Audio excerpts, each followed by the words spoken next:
Dans le cas d'une succession, vous ne parvenez pas à vous mettre d'accord sur le partage du patrimoine. Comment va se dérouler la procédure de partage judiciaire ?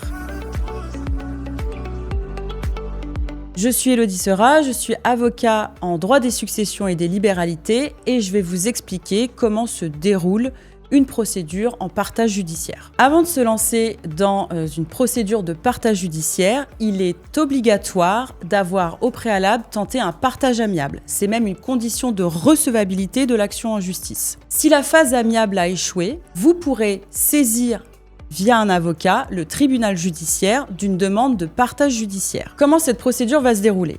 Tout d'abord, l'avocat est obligatoire. La première phase va être d'assigner devant le tribunal. C'est votre avocat qui va se charger de cette assignation, l'assignation étant un récapitulatif de vos demandes quant au partage. Cette assignation va être confiée à un commissaire de justice qui va la signifier à vos cohéritiers. Ils vont alors être convoqués devant le tribunal. Deuxième phase, ce qu'on appelle les audiences de mise en état. Ces mises en état sont fixées par le juge. Elles consistent entre avocats à s'échanger des écritures et des pièces justificatives. La dernière phase, c'est-à-dire lorsque chaque avocat aura donné sa position définitive, consistera pour le tribunal à clôturer le dossier, à renvoyer le dossier à une audience ultime, à l'issue de laquelle il rendra sa décision. Je sais d'expérience que la voie judiciaire peut parfois être crainte, mais il faut savoir que ce n'est pas irréversible. Dans beaucoup de cas, lorsqu'on lance une procédure judiciaire, on peut revenir à une phase amiable.